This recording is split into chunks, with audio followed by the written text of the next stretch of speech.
Hi mga beshi ko, anong ulam nyo? Tara, samahan nyo ako mamitas sa likod bahay. Manungkit muna tayo ng papaya. Medyo mataas tong isa. Dami niyong bunga, nakakatawa.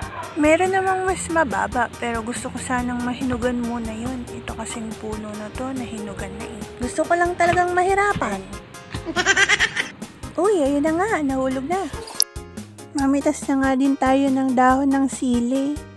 Palagay ko, alam nyo na kung anong iluluto natin, no?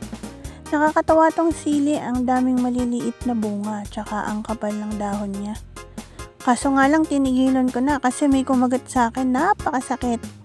Hindi ko alam kung anong tawag doon, pero basta, eto yun, papakita ko na lang sa inyo. Anong tawag niyan sa inyo, mga beshi? So ayan nga, at nagagalit nga yung insect. Nakalimutan ko ata magpaalam. Huy! Siguro may bahay na sila doon kasi galit na galit nga siya. So ayan, balik na po tayo sa pagluluto.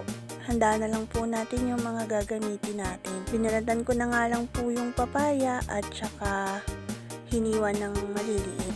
Handa na nga po natin yung bawang. Sige, pukpukin mo ng matindi para kunyari yan yung taong kinaiinisan mo. Huy, walang ganon. So ngayon. Krinash nga lang po natin yung bawang. Huy, sana all, crush. Oo, tama. Para po madaling balatan at hiwain lang po natin ng pino. Luya, galing sa Africa. Sibuyas, dyan lang yan sa tindahan. Alam niyo na. Chicken, ginayat lang natin. Tara na po't magisa. Ganito rin po ba kayo magluto ng tinola? Kasi ako, ginagawa ko, piniprito ko muna ng konti. Tapos pag medyo brown na siya, tsaka ko po itatabi yan at ilalagay naman yung luya, yung sibuyas at saka bawang. Tapos saka ko po yan gigisahin. Tapos lalagyan ng konting patis para malasa.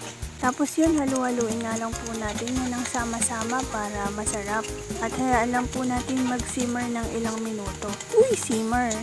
Tapos ilagay na po natin yung papaya at hayaan kumulo. Naubusan na nga po ako ng stock ng tubig galing sa Mississippi River. Ayan, tubig sa gripo. Takpan na nga po natin at pakuluin. Uy, busy si Misty, kaya pala tahimik. Tama. Ayan, ilagay na po natin ng dahon ng sili at pagkulo, luto. At yan na nga po ang ating finished product. Wow! Okay naman. Tara po, kain na po tayo. Don't forget to share, like, and follow. Thank you.